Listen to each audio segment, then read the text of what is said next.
Seja bem-vindo ao podcast Papo de Cinema, programa oficial do portal papodecinema.com.br. Aqui a gente conversa sobre filmes, séries, festivais e tudo o que movimenta o universo audiovisual. Prepare-se, porque o nosso Papo de Cinema já vai começar.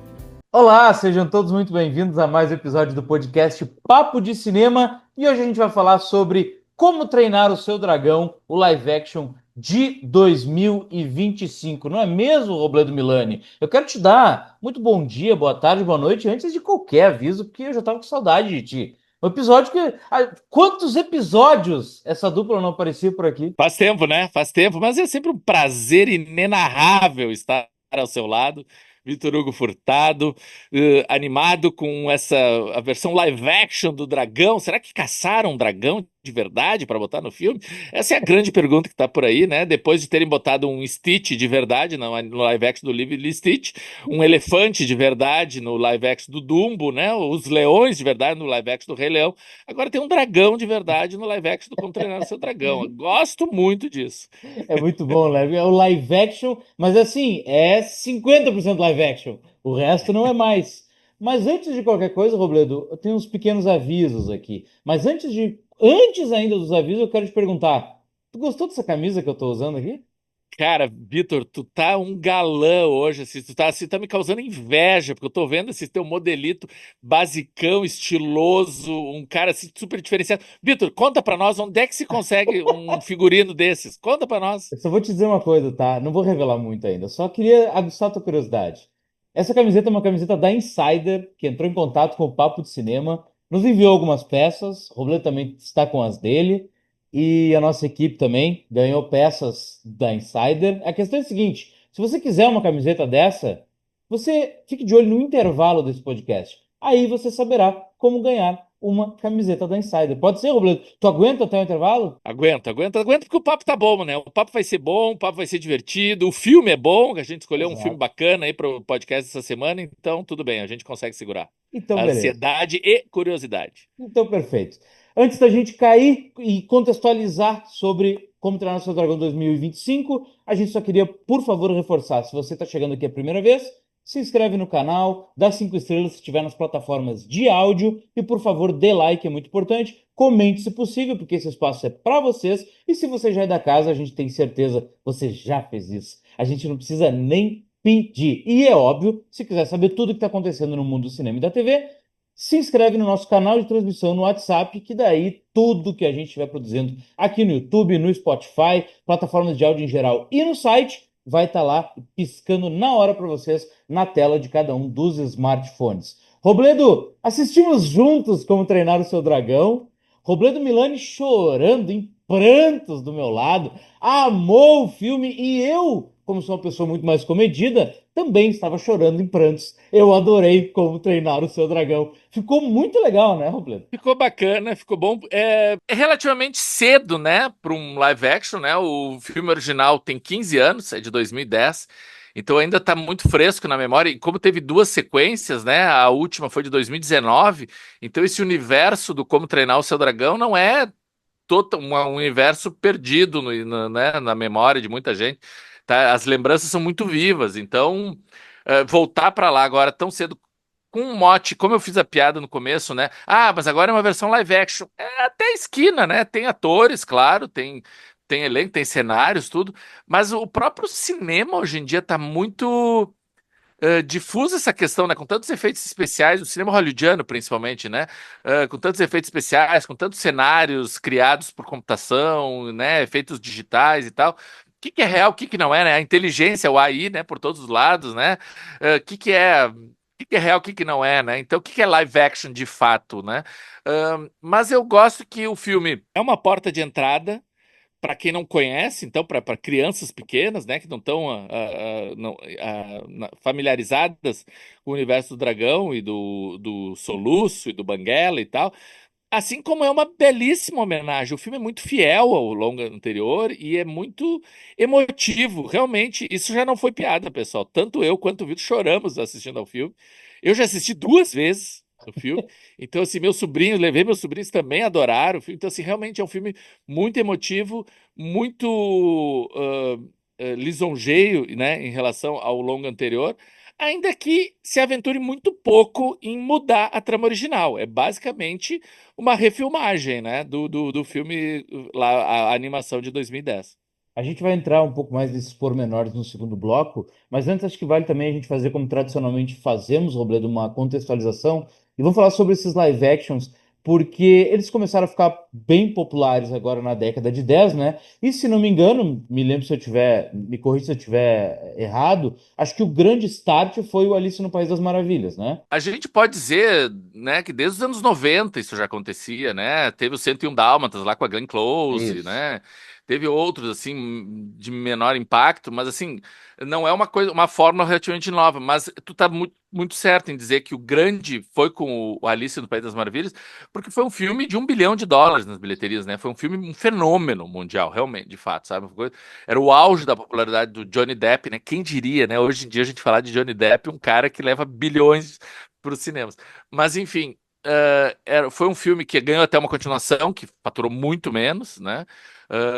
A mesma cena, mas do Rei Leão, né? O Rei Leão também teve um remake live action que faturou horrores, e o Mufasa, que saiu há pouco tempo, que na minha humilde opinião é até melhor que o Rei Leão, mas faturou bem menos. Eu sei que o Aladdin agora, que também já teve live action, vai ganhar uma continuação também, ou seja, eles estão explorando ao máximo essa fórmula, realmente. Só que assim, eu acho bacana a gente ver um live action quando tu vê um live action que de fato é totalmente transposto para o universo real, concreto, né? Ver aquilo que só existia no desenho. Só que os filmes hoje em dia estão tão animados, mesmo com atores em cena, que a gente vem se perguntando até quando isso vai, né? Por isso que eu acho interessante, exato, a boa tua lembrança de 101 Dálmatas, porque esse de fato era um live action. Até porque os animais não falavam, né? Então ele vinha realmente uma adaptação para um mundo de fato, entre aspas, real, né? E hoje não. Bom, um live action de Como Treinar Seu Dragão, cara, é um dragão, entende? Mas é interessante porque aí, a partir da lista do País das Maravilhas, se tornou, dentro da lógica hollywoodiana, um produto a ser massificado, né? Que daí foi feito a toque de caixa. E daí eu queria te perguntar, Roberto, qual é o teu preferido e o teu menos, assim, o que tu menos gosta desses live action? Porque para mim é muito claro, eu acho que também por uma questão de expectativa, o que eu menos gostei e o que eu esperava que fosse muito legal é o Rei Leão. Eu achei esse filme péssimo, assim, sabe? Dentro dessa lógica que a gente já tem que comparar, é por isso que eu acho que o Como Treinar Seu Dragão deu super certo. Eu escrevi isso na crítica lá no Papo de Cinema, que não existe fórmula certa a ser feita, né? A gente até debateu, o Roberto em off, que tem alguns que querem ir além, né, do material base, e outros que querem copiar demais. E daí ficam ipsis literis, quadro por quadro, e fica a mesma coisa, não tem nada a dizer, é melhor ter ficado com outro filme. Só que o Rei Leão é um daqueles que esse filme teve tanta expectativa em cima que eu acho que foi o pior. Qual é o pior pra ti desses live action? O Rei Leão é bem complicado mesmo. Eu concordo contigo em muita coisa. Não é um filme que me agrada muito, mas tem uns filmes assim que saíram tão abaixo do radar. Eu, por exemplo, não vi a versão live action do Pinóquio, né, com o Tom Hanks, mas tem muita gente que fala mal dessa. Eu acho bem apagada uma versão que fizeram do Peter Pan e Wendy, que saiu direto no streaming, na Disney Plus também, e que é muito fraquinho, não tem nada da magia do Peter Pan original. Eu não faço fila dos haters do Branca de Neve, que teve no início desse ano, né? Que também mudou muita coisa, e daí vai para um lado bem oposto do Rei Leão ou do Como Treinar o Seu Dragão aqui que a gente está falando. O Branca de Neve tenta fazer muitas mudanças e eles meio que perdem a mão nesse sentido. Eu acho que é um filme que fica no meio termo, não é toda essa desgraça que falam, mas também está longe de ser uma maravilha. Agora, eu acho que em relação à expectativa gerada, é difícil tu falar, porque eles são tudo meio apagados, né? A Mas Bela e a é isso, Fera, o eu acho Cinderela, que o que umas tu coisas. tá querendo dizer, Robledo, é a mesma coisa que eu sinto, é assim, ó, esses live action, não importa se eles fazem uma bilheteria gigantesca ou não, a gente esquece eles muito rápido. Essa é a questão. Eu, por exemplo, é um filme que eu gosto muito, principalmente porque eu gosto do diretor, e eu gosto muito da obra do diretor, que é o Dumbo, né? Eu gostava do Dumbo, eu acho que a versão live action do Dumbo mudou bastante, tem personalidade, né? Porque é um filme do Tim Burton, e o Tim Burton consegue. Para mim é muito mais cara do Tim Burton o Dumbo do que o Alice no País das Maravilhas. Os dois filmes são dele, né? Uhum. Só que é um filme que passou muito abaixo do radar, né? Eu acho que eles tinham expectativas muito altas, as pessoas não compraram e o filme acabou tá ali na listinha dos fracassos. Acho que não merece. Por outro lado, um filme que também teve muita mudança, mas são mudanças pontuais e que serviram e que também tá nessa linha, né? Porque o Dumbo, poxa, como é que vai fazer um live action com o Dumbo sendo que o elefante é totalmente digital, né? É um elefante que voa, gente. Não tinha como ter um elefante, um animal ali direto. Mas também vai para essa linha o Mowgli, né? O Mowgli também, os Teve animais são todos dois. O Mogli digitais. teve dois. O Mowgli teve o segundo, aquele lá é o da Netflix, nem vou mencionar, porque aquele lá é um desastre total. Mas o Mowgli o da Disney, o oficial, eu acho maravilhoso. Pra mim, eu acho que é o melhor. Tu perguntou qual é o pior e o melhor. Pra mim, o Sim. melhor deles é o Mowgli. Eu gosto muito do Mowgli, o livro da selva. Também é um filme que. Esse sim, esse foi um filme que fez muito sucesso, fez muito dinheiro, ganhou Oscar de efeitos especiais, se eu não me engano, foi muito premiado. E é um filme que muda no que precisava ser mudado, ao mesmo tempo que preserva a alma do filme. Eu acho que daí eu faço o elo com o dragão. O dragão, por mais que não ouse tanto em mudanças, a alma do filme original está presente. E a gente se identifica nessa jornada desses dois outcasts, né? O menino que não é aceito pela sua tribo, o dragão que não é aceito pelos seus dragões e que também está lá machucado e também não sabe mais como seguir, e como os dois se encontram e formam esse elo tão forte entre eles. Eu acho que a alma do filme está presente e sendo live action ou animação, a grande diferença, daí tu vai poder falar melhor, a gente vai poder esmiuçar melhor, há diferença sim entre um filme e outro, né, Vitor? E o Vitor pode falar porque reviu há pouquíssimo tempo a animação. Mas eu acho que tem coisas. A série animada é uma trilogia, né? São 3 longas de animação. Ele vai se adentrando em questões que já no live action, desde o primeiro, já estão presentes, as questões mais dos traumas, como a nossa personagem vão ser construída a partir dos traumas da vida, né? É isso, é isso. E agora a gente vai fazer um pequeno intervalo para daí sim a gente fazer essas comparações que o Robledo levantou essa bola. Eu acho super importante. Fique aí com um recado muito importante da Insider e daqui a pouco a gente já está de volta. Fala, meus queridos, tudo bem? Quem acompanha o Papo de Cinema sabe que a rotina aqui é intensa. Gravação, festival, cabine de imprensa. Por isso, conforto e praticidade fazem a diferença para toda a nossa equipe. E é aí que entra a Insider. As peças da Insider, como essa aqui que eu estou usando, elas fazem parte da nossa rotina porque elas são versáteis, super confortáveis. Sabe aquela camiseta que a gente coloca e já está pronto para sair? Essa é a Insider. O tecido desamassa com o calor do corpo. Elas absorvem o suor e evaporam ele super rápido. Quer garantir uma dessas peças aqui que eu estou usando? É só clicar no link que está na descrição desse vídeo e usar o cupom Papo de Cinema lá no site da Insider, que vocês também vão ter uma dessas bermudas ou camisetas ou o que vocês quiserem lá do site. Vai por mim, a nossa rotina e a rotina de vocês merece essa praticidade. Estamos de volta para esse segundo bloco do podcast Papo de Cinema sobre como treinar o seu dragão, o live action, né, de 2025. E Robledo, sim, eu não me aguentei, eu tive que assistir de novo o Como Treinar o Seu Dragão de 2010. Pensei, cara, faz muito tempo que eu vi, 15 anos, eu preciso ver de novo, até para conseguir fazer boas comparações. Tem algo, e aí são dois assuntos. O primeiro eu acho que o Jean Dublois, que é o diretor, ele se vale muito, é óbvio que não precisa se respeitar um ano de lançamento para fazer um live action, ou seja, pode ser a Branca de Neve, que é de 1937, ou o Lilo e Stitch, que é de 2002. Mas o Como Treinar o Seu Dragão, se não me engano, é o mais jovem de todas essas adaptações. Né? Então eu acho que ele se vale muito disso. Primeiro, ele é o diretor do original e faz muito pouco tempo.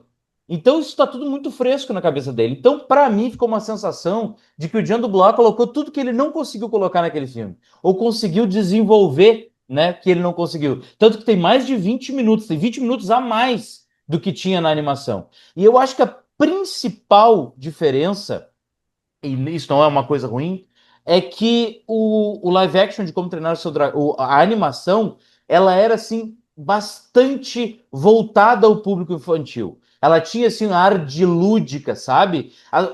Não só pelo desenho dos personagens, que eram assim, sabe? O gordinho era muito gordo, o magro era muito magro, sabe? A força parece que. Como é que tinha tanta força dentro de um personagem tão pequeno? E os dragões não pareciam dragões. Se tu assistir agora de novo as animações, os dragões parecem meio que pets, assim. Eles tomam uma porrada e, Sim, sabe? é Lembra verdade. dos desenhos antigos que parece ter um passarinho na cabeça rodando que ele toma uma pancada? Ou seja, é bem Sim. infantil, sabe? O dragão não parece um dragão. Os dragões da trilogia animada não passam uma vibe assustadora que um dragão deve passar. Então, tanto é que o Banguela tem dentes arredondados. Ele é o Banguela porque ele tem aqueles dentes. Isso é muito longe do que a gente tem do imaginário de dragões, né? Então acho que essa é a grande Sim, diferença, sim. porque quando vai para esse live action, a gente sente nesses dragões em posição de dragões, sabe? Eu acho que essa é a grande diferença e isso não é ruim. É só uma adaptação que. Mas é bom apontar essa diferença. Mas o que eu acho legal é que, daí agora trazendo para a versão live action, é que, é claro, tem os dragões são mais verossímeis, né? Eles se assemelham mais com animais, de fato, e a gente vê a velocidade, né? A selvageria deles, o fogo, né? As chamas, os ataques, as garras, os dentes, como tu menciona. Então, isso tudo se torna mais crível. Ao mesmo tempo, a gente tem os atores em cena, tem o elenco humano e a gente ganha dramaticidade. Eu acho que uma das grandes questões das animações, com exceção de uma ou duas da Pixar, a gente pode situar, é criar dramaticidade da atuação dos personagens humanos, né? Então, por exemplo, a gente tem o Gerard Butler, que fazia o mesmo personagem, o estoico, né, o chefe da aldeia. Ele volta e agora não é mais só uma voz impostada, é o todo o corpo, é ele todo, né? A gente vê ele, um acerto incrível, o Nick Frost fazendo o Bocão, né? O Sim. auxiliar, o melhor amigo dele. Pô, o Nick Frost é um baita ator, a gente já conhece ele de outros filmes, e vê-lo em cena fazendo. Quando eu vi o desenho, eu imaginava, poxa, esse personagem podia ser o Nick Frost. O Mason Thames, que faz o protagonista, né? O Soluço, o menino tá ótimo, o menino tá muito bem, um menino que já tinha dado provas de seu talento dramático em Não, filmes, outros filmes só um anteriores, parênteses, né? Douglas. Esse menino tem 17 anos. Eu não sei, eu achei que tivesse mais, sei lá, uns 22, 23. É só Não, 17 não. anos. Não, se tu pega fotos dos próprios filmes que ele já fez, os outros, tu vê o quão mais infantil, mais criança ele é nos filmes anteriores.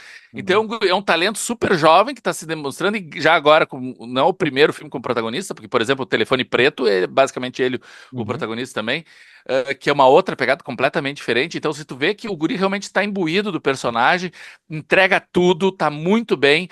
Então, assim, a gente poder ver tornados reais esses personagens que antes era só um traço, como tu disse, o gordinho é bem gordinho, o magrinho é bem magrinho, o forte é muito forte, né? O pateta é muito pateta. Tu vê assim aquilo tornando seres humanos, né? Com não só um traço animado que ganha vida. É muito mágico, tem muita magia por trás disso. Eu acho que é aí que eu aposto que como essa versão live action 2025 do Como Treinar o Seu Dragão investe. Não só põe mais pé no chão. Pô, nós estamos falando de um filme de dragões, né? Um filme sobre vikings, é um filme assim, que poderia ser completamente fantasia. Não, mas é um filme muito mais pé no chão, muito mais real e muito mais próximo da plateia. Eu acho que não deixa de ser aquilo tão infantiloide, como tu pontuaste, tão voltado só para uma faixa até 8, 9 anos. Mas não, acaba se tornando uma opção para a família inteira. E eu acho que esse é o grande acerto que eles fazem ao recontar a saga do Como Treinar o Seu Dragão. E uma coisa que tinha na animação, como eu te disse, era como ela precisava ser muito objetiva, assim, porque de fato era voltada para os menores, sabe? Não tinha tanto espaço para que um voo de dragão fosse algo muito grandioso, sabe? Tinha que ser uma coisa mais objetiva. O Banguela tinha que, ter que bater a cabeça, o Soluço tem que tropeçar, o cara tem que dar uma porrada, como eu te disse, tem que sair os passarinhos na cabeça, o cara tem que botar a língua para fora quando toma uma porrada. E aí, já transpondo para um universo mais adulto, entre aspas, embora não seja talvez esse o termo, a gente tem um espaço para o espetáculo visual. E eu acho que é aí que Como Treinar Seu Exato. Dragão vai ganhar muita gente, sabe? Tem um momento específico do filme que é quando o Soluço começa a treinar mesmo o Banguela com todos aqueles apetrechos, né, para montar em cima dele e fazer com que ele voe certinho, a aerodinâmica funcione, né? E esse É. momento é lindíssimo. E ele tá voando pela ilha de Berk, sabe? É muito bonito, a trilha sonora muito tocante. Ali o filme, ali tu percebe que é uma adaptação. Naquele momento o filme sai, ele esquece a animação. É uma outra coisa. Aí tu vê Hollywood mesmo, sabe? Aquela Exato. coisa linda assim que tu assiste e tu fica assim, Tá, beleza, eu entendi por que que eu tô aqui, sabe? É um filme muito belo, é muito bonito de ver. E nesse momento que se aposta que o Jean Doblat coloca essa aventura mesmo, esse espetáculo, é que daí totalmente sai da animação. Eu vou dizer que é de sentir pena quem deixar por preguiça, ou por falta de oportunidade, ou por não ter uma sala decente perto da sua casa e tal. É de sentir, é uma lástima quem não puder conferir esse filme na maior tela possível. Esse filme é filme para ver no IMAX. É É. filme ver com maior sistema de som, melhor sistema de som possível. Quem deixar para ver no computador, em casa, na TV ou na tela ou no smartphone, coitado, não vai ver o mesmo filme que a gente viu no IMAX, no telão de uma sala de cinema, a melhor sala de cinema possível, porque é um filme que entrega, sabe? Eu me lembro alguns anos atrás, quando veio a febre do 3D, teve filmes ali, grandes cineastas, né? James Cameron, Martin Scorsese, fazendo filmes em 3D que eram muito imersivos, só que daí começou um bando de picareta atrás seguindo a onda, e que a gente vê, mano, pra que 3D? Isso aí é só picaretagem. Na questão de deslumbre visual, entrega É. tudo. E a gente realmente se mergulha. E aliado a uma história que é universal, a história assim, né, daquele que ninguém aposta, sabe, do zebra da competição, sabe, do cara que é menosprezado e que acaba mostrando o seu valor a despeito de todas as possibilidades contrárias a ele, ou seja, mostrando que nem todo mundo precisa ser igual, a diversidade tem o seu espaço, sabe, merece ser ressaltada, merece ser valorizada, todo mundo tem uma maneira de conquistar e mostrar o seu valor. Isso é muito bonito e é eterno, né? Então por isso que o filme acaba funcionando tão bem. Agora, mesmo a gente dizendo que gostou do filme, que é um espetáculo visual, que é engraçado, que a gente se diverte, Roberto, não te parece que lá no fundo, não te parece que lá no fundo, daqui uns 3 anos, tu já não vai mais lembrar muito desse filme? Eu espero que, assim como eles fizeram esse live action do primeiro longa animado, eles façam live action do Como Treinar o Seu Dragão 2 e Como Treinar o Seu Dragão 3, né? Então, eu imagino todo, assim, a saga Como Treinar o Seu Dragão animada teve um espaço de 10 anos, 9, 10 anos. Eu espero que por mais um bom tempo a gente tenha os Como Treinar o Seu Dragão live action, né, com atores. Eu quero ver a Kate Blanchett, né, que faz a voz da mãe no 2. Eu quero ver a Fúria da Noite Branca, né, a Fúria do Dia, não sei Sim, como é que é, sim. não me Fúria lembro. do Dia. Fúria do Dia, né, que Fúria da faz Luz. Acho que é Fúria da Fúria Luz. da Lua. Não me Não é da lembro. Lua? Pessoal que tiver. Pode ser. Pessoal que tiver aí, comentários estão aí para isso. Muito obrigado. Então, acho que vai ser bacana ver isso também em live action, né, com os atores de fato. Então, assim, eu tô animado, eu me empolguei bastante com o filme.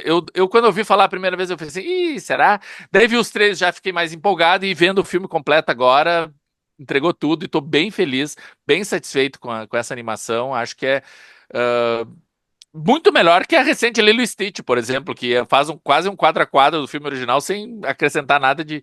Acaba ficando mais infantil do que o anterior. Em comparação com Lilo e Stitch, Como Treinar o Seu Dragão, o dragão ganha de lavada e torço muito pelo sucesso aí do filme e que venham as continuações.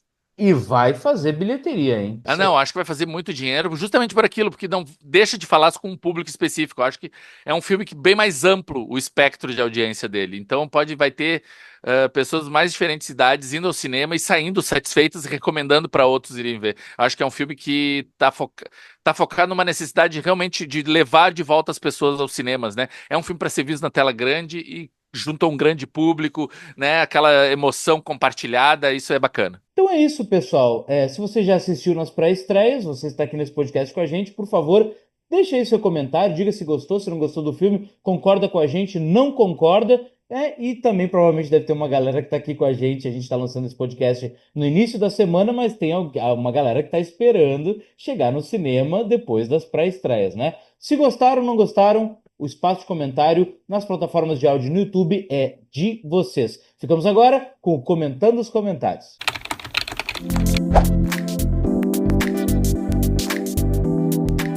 Separamos então 4 comentários, 2 lá no site e 2 no YouTube. Posso começar com o YouTube? Bora! Então vamos lá. Na crítica de Viagem de Formatura Mallorca, crítica em vídeo, a Sirlena Batista Fragoso disse: valeu a resenha, ótima crítica. Comecei a assistir, mas no começo já questionei se valia a pena, não me prendeu. Eu entendo a Sirlena, Roberto, porque assim, Viagem de Formatura Mallorca é um dos piores filmes que eu vi já nesse ano de 2025. Tá lá a crítica em texto e a crítica em vídeo provando e esmiuçando o que eu já antecipei. Depois, Robledo, a gente tem um comentário de The Jefferson Abreu, ou Jefferson Abreu, na tua entrevista com a Mariana Brenan. Filmaço, mexeu legal. demais comigo, a profundidade, delicadeza e sutileza da Mari foram perfeitas. Tu concorda com isso, Robledo? Eu não vi o Viagem de Formatura, então vou deixar para vocês esse bate-papo aí. Mas o Manas é realmente incrível e a Mariana Brenan é um dos grandes talentos aí do cinema brasileiro atual. Então, que bom receber esse retorno, porque o filme merece mesmo ser visto e compartilhado. Bom, o pessoal andou investigando lá no site, né, do Papo de Cinema. A gente tem um acervo de filmes muito grande e o pessoal andou investigando filmes antigos, filmes aí que já estão há muito tempo as críticas publicadas, mas o pessoal está descobrindo agora e deixando nos comentários. E eu pesquei esses dois porque eles ressaltam um ponto bem interessante. A Silvana Scarinci comenta na crítica do filme Enquanto Vivo, filme da Emmanuelle Bercot, ela diz assim: o filme é um dos melhores filmes que já vi nos últimos tempos. Interessante, no entanto, é que tem um grupo de críticos com nenhuma representação feminina avaliando o filme de uma mulher. Silvana, a gente tem mais de 10 mulheres no quadro da grade crítica do Papo de Cinema. Então a gente tem muitas mulheres, só que infelizmente elas não devem ter visto esse filme, por isso que a gente lamenta não ter a nota delas, mas a gente tá sempre, pode ter certeza que é uma preocupação nossa de estar cada vez mais agregar mais mulheres, mais críticos LGBTs, representação racial. Isso sempre é uma preocupação nossa, com certeza. E a Renata Santana Scarelli deixou em relação ao crítico A Duquesa, né? Esse é um filme com a Keira Knightley, o Ray Fiennes, um filme que até foi indicado ao Oscar alguns anos atrás. Em relação à crítica do A Duquesa, a Renata comenta: com todo respeito ao crítico, discordo totalmente de sua visão e comentário sobre a personagem principal. O filme me prendeu do início ao fim e, como mulher, pude sentir toda a dor da personagem justamente nessa condição de gênero supracitado, que sofre na pele o conceito do contexto social da época, que é atemporal, frente às devidas proporções atuais das civilizações ocidentais. Nada mudou ou quase nada. É com certeza um filme de mulher e para mulheres. Gente, vocês concordam? A Duquesa é um filme de mulher para mulheres? Eu acho que a Renata traz pontos muito válidos. É interessante ter esses outros pontos de vista, sim. E a gente está sempre atento, vamos cada vez mais focar. E por isso que a gente traz muito convidadas aqui podcast, justamente para ter agregar também o outro lado feminino, daí quando o filme e a temática proposta da trama certamente agrega isso, e inclusive lá no site, nos outros canais, é muito importante para nós também estar atento a esse outro lado, com certeza. E para finalizar, eu queria dizer, Robledo, que eu achei demais que tu quase propôs o hipermodernismo do comentando os comentários. Porque tu leu o comentário da pessoa e tu disse: vocês concordam, pessoal, com o comentário? Então eu comentando os comentários do comentando os comentários. É mais ou menos isso, né? Eu acho assim, poxa, dois filmes mais antigos, né? Tanto A Duquesa quanto Enquanto Vivo, são filmes que dá tempo, aí o pessoal pode encontrar nas plataformas, mas é engraçado que duas mulheres vieram, né, nos últimos dias reclamar que são filmes que mulheres têm que olhar sobre isso. E a gente não menospreza de forma alguma isso, a gente realmente acha que mulheres têm que ter cada vez mais espaço, e a gente no Papo, por mais que seja um site liderado por dois homens aqui, né? A gente tenta agregar cada vez, sempre que surge a oportunidade, mulheres para estar com o nosso lado. Então, assim, essa batalha também a gente reconhece a importância e valoriza com certeza. Perfeito, pessoal. Esse foi o podcast Papo de Cinema sobre como treinar o seu dragão. Espero que vocês tenham gostado. Se não gostaram, se gostaram, deixe seu comentário. Por favor, deixa o like, se inscreve no canal, nos avalia nas plataformas de áudio e se inscreve no nosso canal de transmissão no WhatsApp para ficar sabendo tudo sobre o mundo do cinema e da TV. Um beijo para você, Robledo Milani, um beijo para os nossos espectadores e ouvintes e até o próximo episódio. Falou, tchau, tchau.